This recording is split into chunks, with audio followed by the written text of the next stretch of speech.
अस्सलाम वालेकुम my YouTube family, कैसे हैं आप सब। उम्मीद करती हूँ आप सब ठीक होंगे, खैरियत से होंगे। तो यहाँ मैं भी बिल्कुल ठीक हूँ आपकी दुआ से। तो यहाँ पे मैं कर रही हूँ बच्चों के कपड़े प्रेस। बच्चों को जाना है मदरसे। मदरसे में बच्चों का है आज टेस्ट।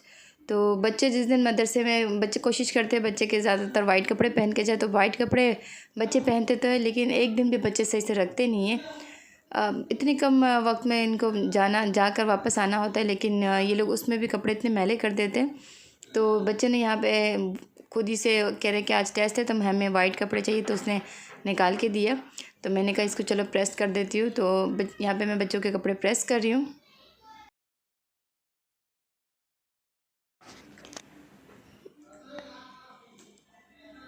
बच्चों को कपड़े प्रेस करके देने के बाद इनको नहलाने के बाद मैं यहाँ पे ये राहिल का सबक याद करवा रही हूँ। राहिल को वैसे तो माशाल्लाह से सारे सबक याद है, लेकिन आज इसका पिछला टेस्ट था उसका। तो कह रहा है कि कारी साहब ने कहा मुझे याद करवाओ, तो यहाँ पे मैं इसको याद करवा रही हूँ। ये खुद ही से पढ़ रहा है, माशाल्लाह से इसको काफ़ी कुछ आ जाता है। तो अभी इसके मैं सबक वगैरह याद करवाने के बाद इसको मैं मदरसे की तरफ भेज दूँगी। नखरे करता है आजकल, जाना नहीं चाहता, पता नहीं क्यों, पर जैसे तैसे इसको मैं मना के भेज दूँगी। उसके बाद मैं घर की थोड़ी बहुत डस्टिंग वगैरह करने की कोशिश करती हूँ, रोज़ थोड़ा थोड़ा करने की कोशिश करती हूँ। वैसे तो घर पूरा बंद है, लेकिन फिर भी मिट्टी पता नहीं कहाँ से आ जाती है दीवारों में। काफ़ी बहुत धूल जम जाती, नज़र नहीं आती, काफ़ी बारीक होती है तो चिपक जाती है। तो जैसे इसका डस्टर लगता है तो वो नीचे गिरता है तो पता चलता है। वैसे पूरा घर मेरा वाइट पे है, तो उस कलर उसमें इतना दिखता तो नहीं है।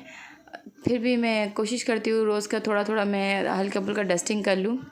जब से आयत हुई है तो मेरा इन चीज़ों में थोड़ा काम बहुत कम ही कर पाती हूँ। लेकिन अभी रमज़ान के बाद ईद भी आए, ईद भी आने ही वाला है, कुछ ही दिन बाकी है। तो मैं कोशिश करती हूँ रोज़ रोज़ थोड़ी थोड़ी मैं क्लीनिंग कर लूँ। हर रोज़ कोई एक कोना में पकड़ लेती हूँ तो उसको मैं हल्के फुल्के डस्टिंग कर लेती हूँ। ये डस्टर मेरा काफ़ी काम आता है। ये जो छत तक पहुँच जाता है, तो छत इतनी ऊपर है नहीं, तो बस मेरा इससे पहुँच जाता है तो अच्छे से ये क्लीन हो जाता है। काफ़ी अच्छा ये साफ़ कर देता है। तो रोज़ मैं थोड़ा थोड़ा करके एक एक कमरा एक एक दीवारें मैं क्लीन कर लेती हूँ, उससे मुझे काफ़ी आसानी हो जाती है। लेकिन आजकल वो भी नहीं कर पाती हूँ, रमज़ान की वजह से काफ़ी, एक तो लॉकडाउन, उसकी वजह से पूरा घर का शेड्यूल चेंज हो चुका है। बच्चे घर पे होते, हर वक्त बच्चे तंग कर रहे होते, तो बहुत मुश्किल ही होती है मुझे कोई भी काम करने में, क्लीनिंग करने में, कुछ भी करने में। तो यहाँ पे मैं बस क्लीनिंग करने के बाद थोड़ी बहुत आयत के साथ मैं खेलूँगी। आयत भी आजकल बहुत तंग करने लगी है, रुक रहती नहीं है। इसको कहीं पे भी रखो, आयत माशाल्लाह से अभी करवट लेना सीख रही है, तो इसको रखना फिर बहुत ही ख़तरनाक हो गया। मतलब इसको कहीं पे रखा ना तो बहुत ही ध्यान रखना पड़ता है कि कहीं ये पलट के ना गिर जाए। ये उछलती है, छलांगे मारती है, कोशिश करती है मोड़ने की। इसके आगे कितने भी तकिए वगैरह रखो तो ये धकेल के फेंक देती है, तो उसको भी ध्यान में रखना होता है। साथ ही साथ मैं अपना काम भी कर रही हूँ, तो इससे बातें भी कर रही हूँ। ये अभी गोद में आना चाह रही है। ज़्यादातर ये लेटी रहती भी नहीं है, कहती गोद में उठाओ, रोना शुरू कर देती जैसे देखती है। तो अभी बस इसके साथ थोड़ी सी मैं खेल रही हूँ, बातें कर रही हूँ उसके साथ। आयत माशाल्लाह से कोई भी चीज़ अभी थोड़ा बहुत हाथ में पकड़ लेती है, तो उसको दूँ तो ये पकड़ के थोड़ी देर के लिए रख लेती है। तो उसके आयत के साथ खेलने के बाद मैं यहाँ पे आ गई किचन में। मैं बना रही हूँ यहाँ पे दही बड़े के बड़े।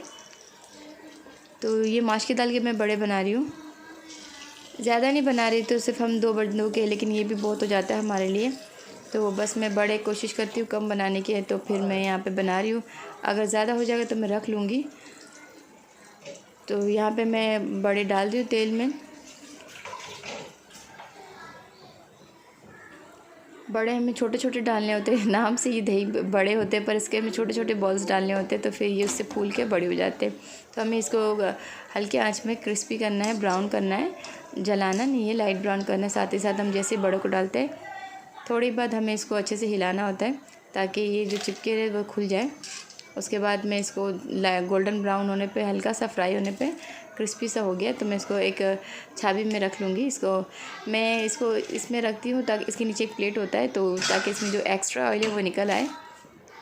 तो मैं अभी इसको निकालने के बाद मैं इसको थोड़ी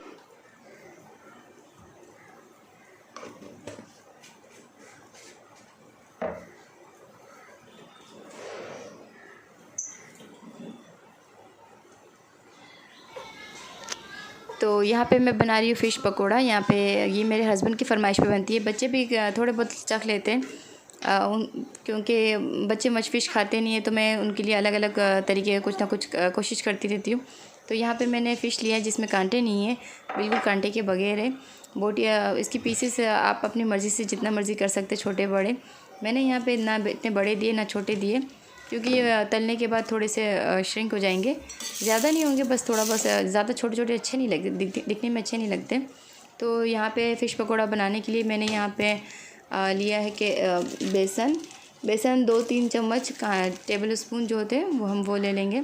उसके साथ ही मैंने इसमें एक अंडा शामिल किया है, और साथ ही अदरक लहसुन का पेस्ट और नमक हिस्ब ज़ायक़ा। अभी मैंने इसमें थोड़ा सा फ़िश मसाला शामिल किया, थोड़ा सा इसमें खुशबू आ जाएगा इससे। उसके बाद साथ ही मैंने यहाँ पे ज़र्दे का रंग जो फूड कलर होता है वो शामिल कर दूँगी, क्योंकि हमें थोड़ा सा बाज़ारी लुक आना चाहिए। तो बाहर का थोड़ा सा लुक आएगा तो क्रिस्पी होने के साथ साथ एक कलर भी आता है। जो बोलते बंदा पेट खाने के साथ आँखें, खाना हम बाद में खाते हैं लेकिन हमारी आँखें हमें पहले खाना खाती है। तो मैं उसको कलर देने के लिए यहाँ पे मैंने ज़र्दे का रंग थोड़ा बहुत शामिल किया है। उसके साथ ही मैं यहाँ पे थोड़ी बहुत 1 चम्मच जितनी कसूरी मेथी, उसको भी हाथ से क्रश करके डाल दूँगी, और एक नींबू भी मैंने शामिल किया है। तो इन सब को मैं डालूँगी। तो यहाँ पे मेरे पास चाइनीज़ नमक नहीं था, चाइनीज़ सॉल्ट जो अजीनोमोटो है, तो मैं आपको यहाँ पे दिखा रही हूँ कि मेरे पास वो नहीं है। तो वो भी हो तो वो भी आप शामिल कर सकते हैं, उससे टेस्ट काफ़ी अच्छा हो जाता है।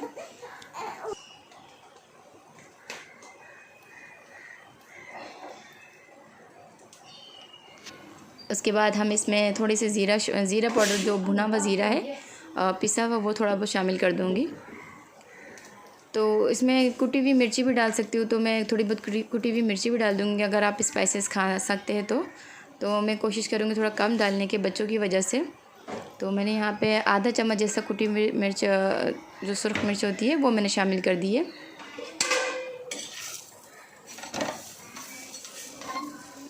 मैं कोशिश करती हूँ कि बच्चों को नया कुछ खाने का बना के दूँ, तो लेकिन बच्चे खाने की कोशिश नहीं करते। तो फिर मैंने ये ट्राई किया तो बच्चों को अच्छा लगा था, तो ये मैं बनाती रहती हूँ। तो अलग अलग फ़िश जो भी आप फ़िश खा सकते हैं, जो कांटे के बगैर बच्चे ईज़िली खा लेते हैं। तो ये सोल फ़िश भी होती है, लेकिन ये सोल फ़िश नहीं है, पता नहीं कौन सी फ़िश है, मेरे हस्बैंड को पता है। तो वो ले आए थे, तो मुझे कहा बनाने का, तो मैंने कहा आज इफ्तारी में ये बना देती हूँ। तो ये सब मसाले डालने के बाद मैं इसमें पानी शामिल नहीं करूँगी, क्योंकि जो फ़िश है वो धुली हुई है। तो हमें उसको स्ट्रेनर पे नहीं रखा, थोड़ा बहुत उसका पानी जो निकलना था निकल चुका है। तो इसको मैंने उसी के पानी में इसको साथ मिक्स कर लिया है। पानी की ज़रूरत हमें नहीं पड़ेगी यहाँ पे। अंडा इस वजह से डालते हैं कि इसमें जो एक क्रिस्पीनेस आ जाती है, इससे एक बाइंडिंग मिल जाती है अंडे की वजह से। तो उसके बाद हम इसको अपने हाथों से अच्छे से मिक्स कर लेंगे। मिक्स करने के बाद हम कुछ देर इसको करीबन आधा 1 घंटा रख देंगे। कोई भी चीज़ को मैरिनेट करके रखने से ये होता है कि उसके अंदर अच्छे से मसाला जज़्ब हो जाता है। तो हम इसको, अभी मैरिनेट हमारा हो चुका है, तो हम इसको साइड में रख लेंगे। उसके बाद हम इफ्तारी की दूसरी तैयारी कर लेंगे। तो यहाँ पे मैंने लिया है टमाटर, हरी मिर्च और धनिया, पुदीना, और हो गया साथ में प्याज। थोड़ी थोड़ी ली है मैंने, क्योंकि मैं यहाँ पे बनाने चाट के लिए बना रही हूँ ये। तो ये चॉपर मुझे काफ़ी हेल्प कर रहा है, क्योंकि ये काफ़ी बारीक कर लेता है। तो हमें अगर हम खुद भी खड़े होकर काफ़ी देर तक बारीक करें तो हमारी जल्दी काम नहीं होती। तो एक साथ हमें काट के इसमें डाल देते तो आसानी से ये चॉप हो जाता है। तो ये जब भी मैं इसको निकालने की निकालती हूँ कि मैं इसको चलाऊँगी, तो उसके साथ ही बच्चे आ जाते, मैं करूँगा। तो आहद फिर आ गया, तो आहद ने इसको चॉप किया। तो ये सब चॉप करने के बाद मैं यहाँ पे मेरे पास चाट बना रही हूँ। तो फिर मैं चाट 2 बंदों का बना रही हूँ, मेरे हस्बैंड के लिए और मेरे लिए, बच्चे नहीं खाएंगे। तो चने मेरे पास बॉयल रखे हुए थे, तो फिर मैं इसमें से थोड़ा सा चना मैं ले लूँगी। उसके साथ ही मैं इसमें चाट मसाला, दही और धनिया पुदीना तो बताया ही आपको। तो उसके साथ ही ये इमली की चटनी, तो इमली और अदरक की चटनी, तो ये शामिल करके मैं मिक्स नहीं करूँगी, इन चीज़ों को मैं रख लूँगी ऐसे ही अलग अलग साथ में, क्योंकि जब खाना होगा तभी मैं इसको मिक्स करूँगी। उसके साथ चाट मसाले के साथ थोड़ा बहुत हिस्ब ज़ायक़ा नमक वगैरह शामिल करके मैं इसको अलग से रख दूँगी, पापड़ी वगैरह लगा के। तो यहाँ पे अभी मेरा जो फ़िश है वो मैरिनेट हो चुका है। तो अब मैं इसको फ्राई कर लूँगी। फ्राई करने के लिए मैंने यहाँ पे लिए ब्रेड क्रम्स। ब्रेड क्रम्स को एक प्लेट में निकाल लूँगी। तो हमारा तेल भी है वो गर्म हो चुका है। तो इसके चूल्हे का आँच हम तेल हमारा गर्म है तो इसको आँच हम हल्की रखेंगे, क्योंकि तेज़ देंगे तो हमारे जो ब्रेड क्रम्स है वो जल जाएंगे और हमारे जो फ़िश है वो अंदर से पकेंगे नहीं और क्रिस्पी नहीं होंगे और ये डार्क हो जाएंगे। तो हमें इसकी आँच ना हल्की करनी पड़ेगी, फिर आहिस्ता आहिस्ता ये पकेंगी। तो जो आप देख सकते हैं कि ब्रेड क्रम्स कितने अच्छे से कोट हो जा रहे हैं इसके साथ, और ना एक्स्ट्रा बेसन इसमें चिपका हुआ भी नहीं। तो ज़्यादा बेसन हमें नहीं शामिल करना क्योंकि हम बेसन सिर्फ इसको बाइंडिंग के लिए दे रहे हैं, ताकि ये अच्छे से इसमें सारे मसाले अच्छे से जज़्ब हो जाए, इस वजह से दे रहे। तो उसके बाद मैं एक एक करके सारे फ़िश जो है इसमें तेल में डाल दूँगी ताकि ये आराम आराम से कुक होते रहें।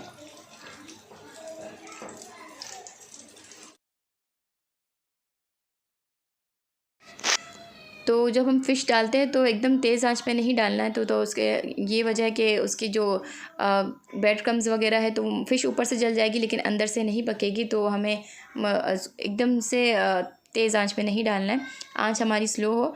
तो उसके बाद फ़िश डालने के बाद कुछ ही देर बाद हम इसको फ़ौरी इसको टच नहीं करेंगे।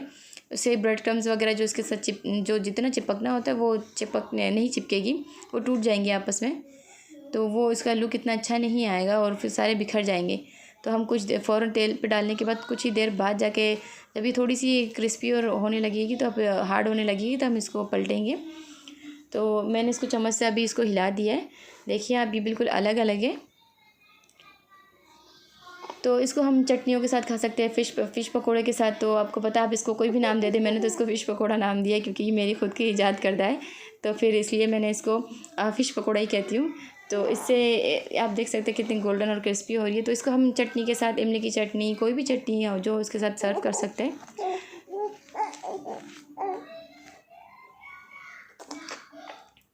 तो मैं इसको थोड़ी थोड़ी देर बाद इसको पलट रही हूँ, ज़्यादा इसको मैं टच नहीं कर रही हूँ क्योंकि ये टूटने का ख़तरा होता है।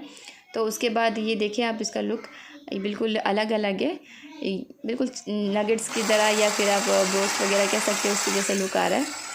तो ये इसका फाइनल लुक है। तो अभी यहाँ पे मैं दही बड़े की तैयारी कर लूँगी। तो दही बड़े के लिए मैंने इसमें दही ली है। तो दही मैंने जैसे आधा किलो जैसा दही लिया है, तो उस पर मैंने थोड़ी बहुत 1/3 इसमें मैंने क्रीम डाल दी है। क्रीम मैंने ऑलपर का यूज़ किया है। तो उसके बाद इसको डालने के बाद इसमें मैं चीनी भी शामिल कर दूँगी। इसको विस्कर की मदद से, हैंड विस्कर है तो उससे मैं इसको मशीन से फेंट लूँगी। तो फेंटने के बाद मैंने इसमें दही बड़े वगैरह शामिल कर दिया। किसी दिन मैं आपकी इसकी फुल रेसिपी दूँगी।